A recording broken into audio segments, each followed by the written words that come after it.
कल कुछ चीज़ें बताई थी, डिस्कस की थी हमने नंबर सिस्टम से रिलेटेड ना, देखा था उसको घर पे आपने। कल हम बात कर रहे थे, ठीक है, कल थोड़ा नंबर सिस्टम को हम देखे थे कि नंबर सिस्टम होता क्या है, ठीक है। तो मैं नाम राहुल है मेरा ना, मैथ्स पढ़ाऊंगा मैं आपको, ठीक है। कल हमने नंबर सिस्टम, वैसे कभी मैथ्स पढ़ा है कंपटीशन का?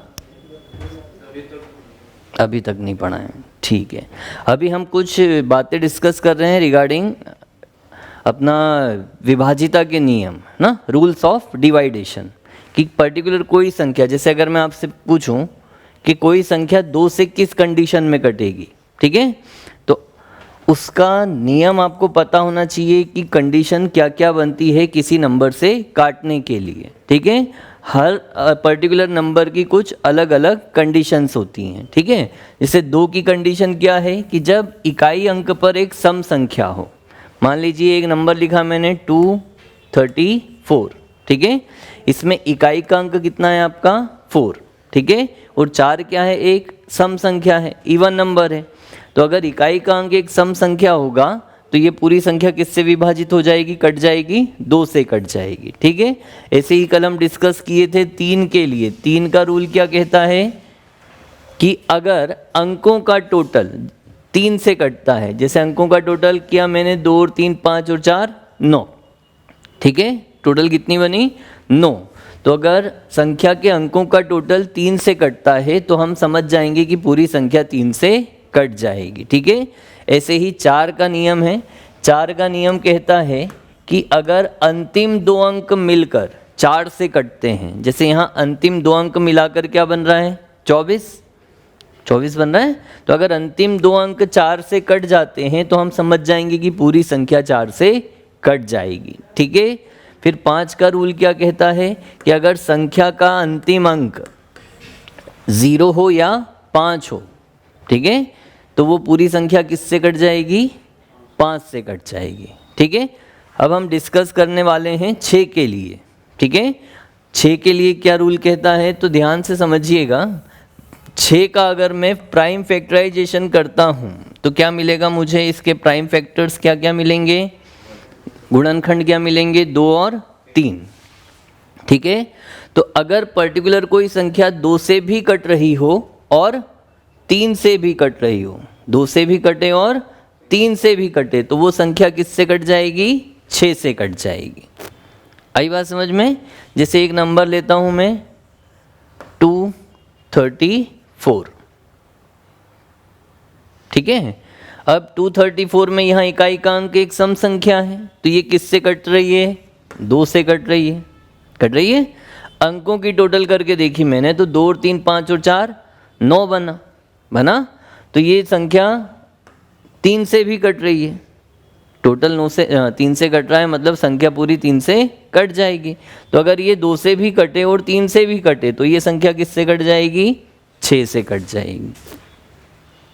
आई बात समझ में, क्लियर है। तो 6 का रूल क्या है कि उसके प्राइम फैक्टर से अगर संख्या कटती है, ठीक है, तो उस संख्या से भी कट जाती है। यही सेम कंडीशन किसके साथ अप्लाई होगी, आपकी 12 के साथ भी अप्लाई होगी। 12 का अगर मैं को प्राइम फैक्टराइजेशन करता हूं तो क्या बनेगा, 3 और 4। 12 के को प्राइम फैक्टर्स कौन कौन से होंगे, 3 और 4, ठीक है। तो अगर कोई संख्या 3 से भी कट रही हो और 4 से भी कट रही हो तो फिर वो संख्या किससे कट जाएगी, 12 से कट जाएगी, क्लियर।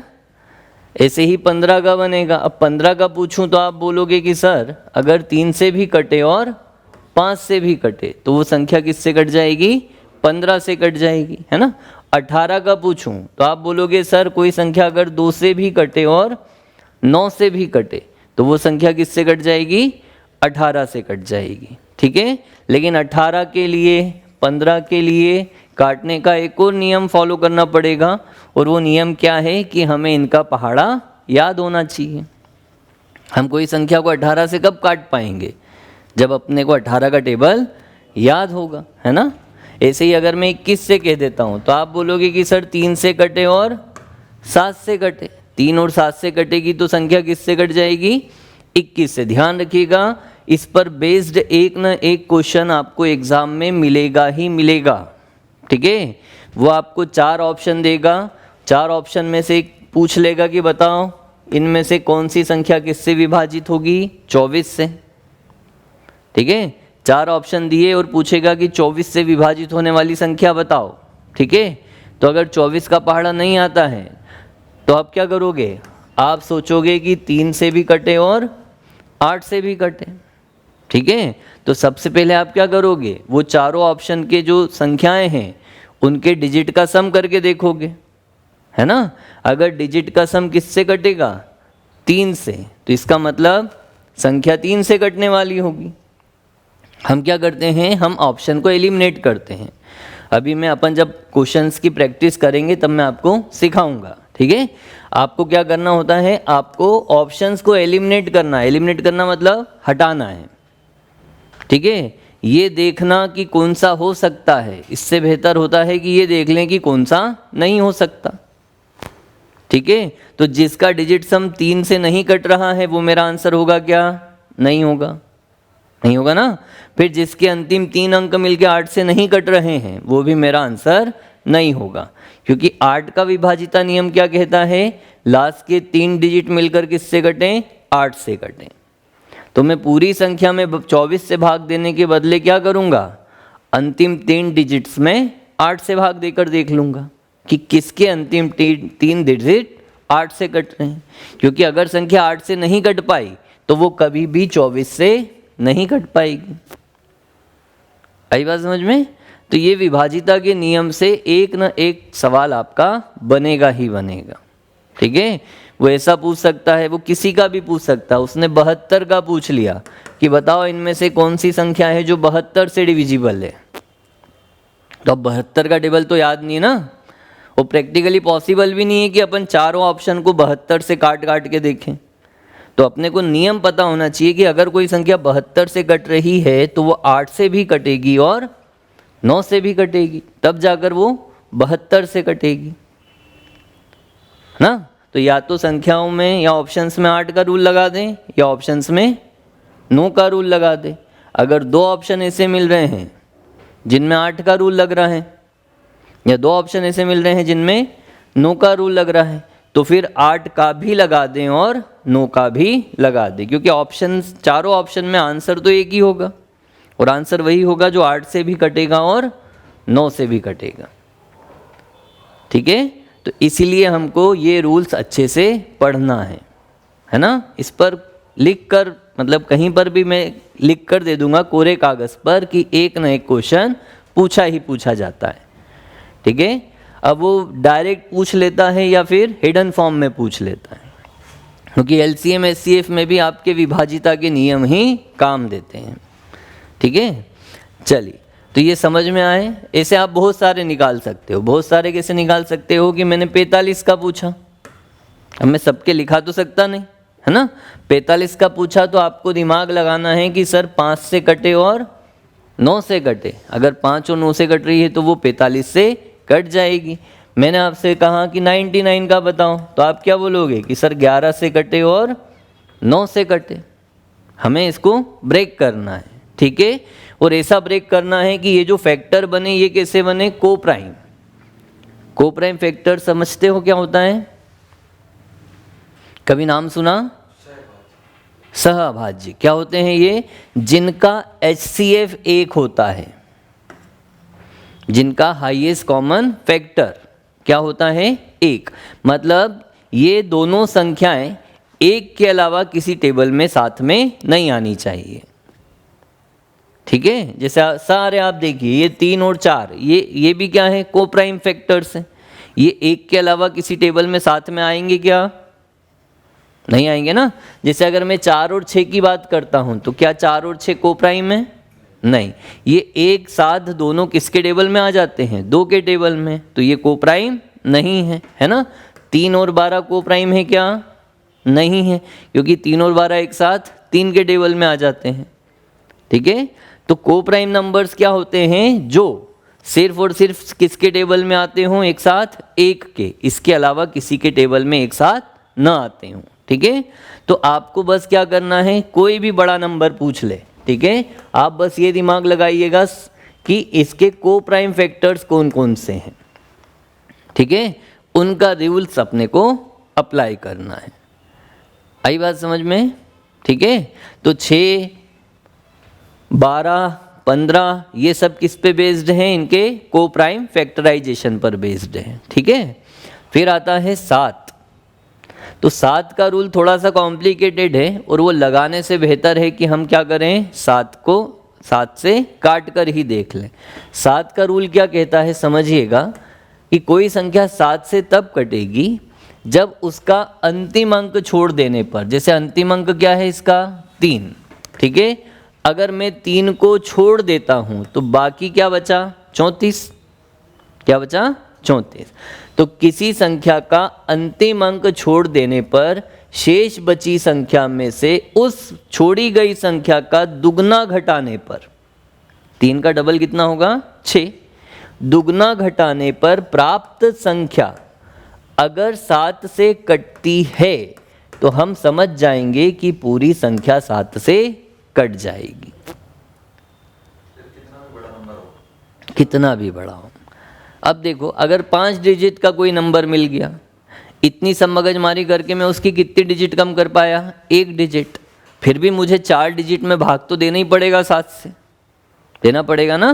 तो वो 1 डिजिट कम करने के लिए इतनी लंबी प्रोसेस करने से बेहतर क्या है कि मैं पूरे की पूरी संख्या में ही किससे भाग दे दूं, 7 से, है ना। हर जगह रूल अप्लाई नहीं करना है, जहां फायदा होगा हम वहीं अपना रूल अप्लाई करेंगे, ठीक है।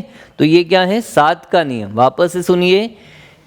दी गई संख्या के इकाई के अंक को छोड़ देने पर बाकी बची संख्या में से इकाई अंक का दुगना घटाने पर प्राप्त संख्या अगर 7 से कटती है तो पूरी संख्या 7 से कट जाएगी, ठीक है। ये काय का रूल है 7 का, क्लियर। बात करते हैं अपन 8 के रूल की, तो कल डिस्कस किया था, आज फिर बताता हूं। 8 का रूल क्या कहता है कि किसी संख्या के अगर अंतिम 3 अंक मिलकर,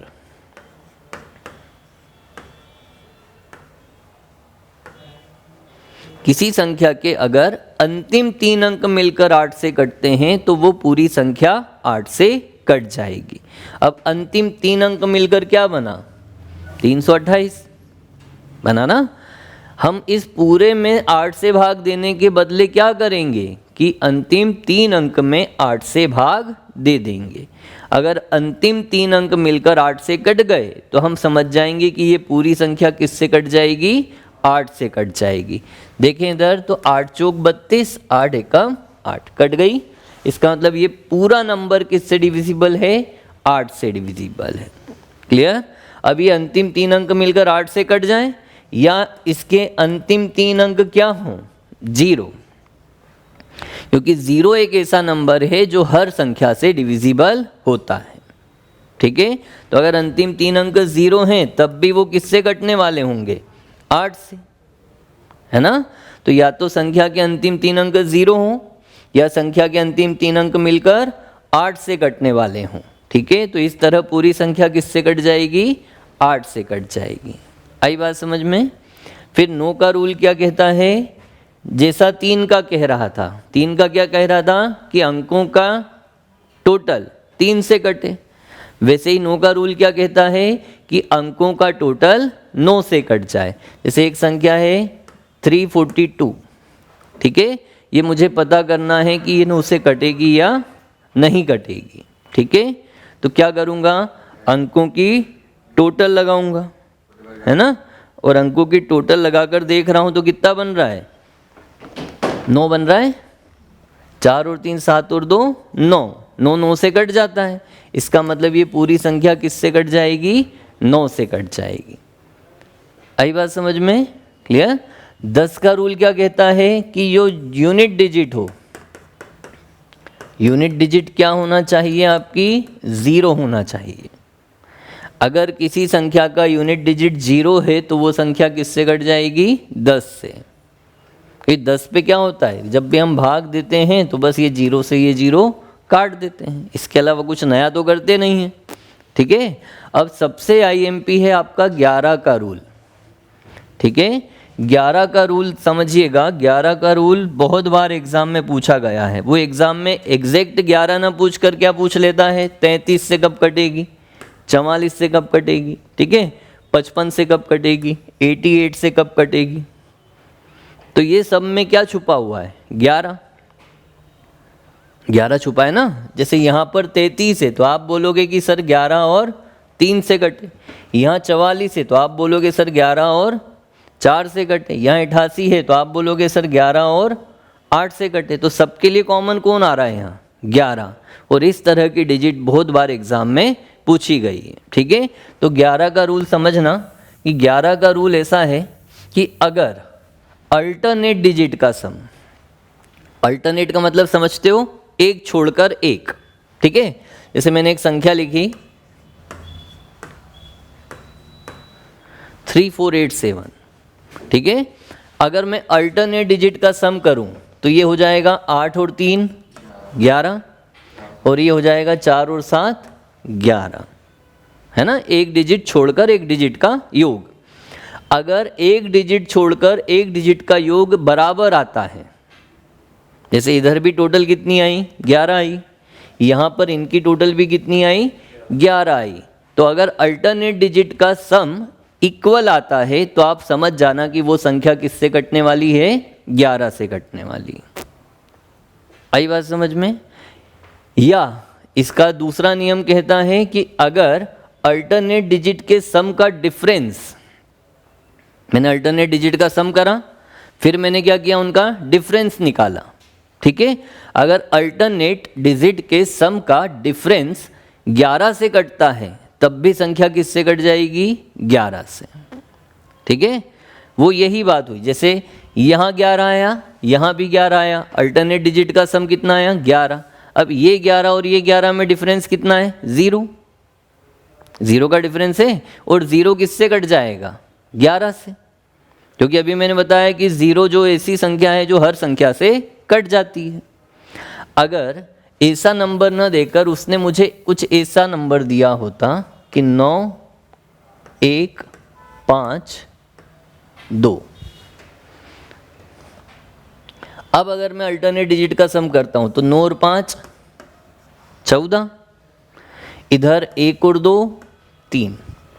यहाँ डिजिट का सम, अल्टरनेट डिजिट का सम इक्वल तो नहीं आ रहा है, नहीं आ रहा है ना, लेकिन ये फिर भी किससे कट रहा है, 11 से कट रहा है। क्यों कट रहा है, क्योंकि जो अल्टरनेट डिजिट के सम का डिफरेंस है वो देखो कितना है, इधर 14 है, इधर 3, 14 और 3 का डिफरेंस कितना है, 11 है। और ये 11 किससे विभाजित है, 11 से विभाजित है, ठीक है। तो अगर अल्टरनेट डिजिट के सम का डिफरेंस 11 से कटेगा तो आप समझ जाना कि पूरी संख्या किससे कट जाएगी, 11 से कट जाएगी। रहेगा याद, क्या है रूल, या तो अल्टरनेट डिजिट का सम बराबर हो, है ना, या अल्टरनेट डिजिट के सम का डिफरेंस 11 से विभाजित हो। दोनों ही कंडीशन में संख्या किससे कटेगी, 11 से कटेगी। आई बात समझ में, क्लियर है। तो ये क्या थे आपके, ये थे आपके विभाजिता के नियम, ठीक है। मैं सबकी कंबाइंड क्वेश्चन सीरीज लाऊंगा, ठीक है। अभी मैं सबको अलग अलग समझा रहा हूं। तो विभाजिता के नियम क्लियर हैं, ठीक है। अब हम आते हैं नंबर ऑफ फैक्टर्स पे। काय पर आएंगे हम, नंबर ऑफ फैक्टर्स, गुणनखंडों की संख्या।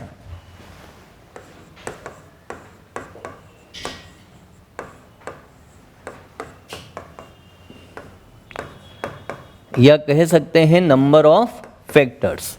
अब नंबर ऑफ फैक्टर्स क्या होते हैं, पहले तो ये समझें हम कि फैक्टर्स क्या होते हैं, ठीक है। फैक्टर्स क्या होते हैं, तो पर्टिकुलर संख्या जिन जिन संख्याओं से कटती है वो सभी संख्याएं उस संख्या का क्या कहलाती है, गुणनखंड या फैक्टर। जैसे मैंने आपसे पूछा कि बताओ 6, एक नंबर है 6, इसके फैक्टर्स कितने हैं या कौन कौन से हैं, तो आप बोलोगे कि 6 का सबसे पहला फैक्टर तो सर 1 होगा। कोई भी संख्या सबसे पहले किससे कटती है, 1 से। तो किसी भी संख्या का सबसे पहला फैक्टर कौन सा होगा, 1, और सबसे आखिरी फैक्टर कौन होगा, वो खुद। ठीक है, हर संख्या के ये दो फैक्टर कंफर्म्ड होते हैं, एक पहला मतलब एक और एक वो खुद, ठीक है। तो दो तो होते ही होते हैं, एक सिर्फ अपवाद है, वन ऐसा नंबर है जिसका केवल एक फैक्टर है और वो भी खुद कौन सा, एक। तो न तो हम एक को अभाज्य संख्या की श्रेणी में रख पाते हैं और न ही एक को हम भाज्य संख्या मानते हैं, ठीक है। हमारी सबसे छोटी अभाज्य संख्या हम कहाँ से गिनते हैं, 2 से। सबसे छोटी अभाज्य संख्या क्या होती है, 2, क्योंकि यहीं से भाज्य और अभाज्य डिफाइन होना स्टार्ट करता है। भाज्य और अभाज्य किस पे डिपेंड होता है, गुणनखंडों पर। अगर किसी संख्या के केवल 2 गुणनखंड हैं तो वो कैसी संख्या होगी, अभाज्य। और अगर किसी संख्या के 2 से ज़्यादा गुणनखंड हैं तो वो कैसी होगी, भाज्य, ठीक है। अब अगर मैं 6 की बात करता हूँ कि 6 के फैक्टर्स कौन कौन से हैं, तो सबसे पहला 6 का फैक्टर 1 आएगा। 1 के बाद 6 किससे कटेगा, 2 से कटेगा। 2 के बाद किससे कटेगा, 3 से। और 3 के बाद किससे कटेगा, 6 से। क्लियर। तो 6 के नंबर ऑफ फैक्टर्स कितने हैं, तो आप बोलोगे सर 4 हैं, ठीक है। लेकिन ये तो 6 तो बहुत छोटा नंबर था, अगर वो 6 की जगह क्या दे देता, 116 दे देता, तो अब पता करने में थोड़ी परेशानी होती ना। तो मैं आपको तरीका सिखाता हूं कि नंबर ऑफ फैक्टर्स निकालते कैसे हैं, ठीक है। छोटे नंबर से हम शुरुआत करते हैं, मान लीजिए 6 ही ले लेते हैं। 6 का हमको क्या करना है, प्राइम फैक्टराइजेशन करना है, गुणनखंड करना है, ठीक है। ये सभी को करना आता ही होगा। तो गुणनखंड अगर 6 का किया तो 2 तिया 6, 3 एकम 3, तो आप क्या लिखोगे सर, 2 गुणे 3, ऐसे ही करते हैं ना। अब अगर 2 की कोई पावर नहीं है तो 2 की पावर 1 मानोगे, 3 की कोई पावर नहीं है तो 3 की पावर भी 1 मानोगे। आपको बस क्या करना है, ये जो पावर आई है, अभाज्य गुणनखंडों की जो पावर आई है, उस पावर को 1 से बढ़ाकर उनका आपस में गुणा कर लेना है, ठीक है। जैसे 2 की पावर कितनी आई थी, 1, 1 से बढ़ाया तो कितना हो गया, 2। 3 की पावर कितनी आई थी, 1, 1 से बढ़ाया तो कितना हो गया, 2। और इन दोनों का आपस में क्या कर लिया, गुणा, तो 2 2 जा 4। तो यहाँ पर 6 के गुणनखंडों की संख्या कितनी हो जाएगी, 4। 4 ही काउंट किए थे ना अपन ने भी, है ना। ऐसे ही अगर एक संख्या आ जाती है 12, ठीक है, 12 के गुणनखंडों की संख्या, तो 2 छके 12, 2 तिया 6 और 3 एकम 3। क्लियर। अब यहाँ पर 2 2 बार आ गया, इसका मतलब 2 की पावर 2 बनी, और 3 एक बार आया है तो 3 की पावर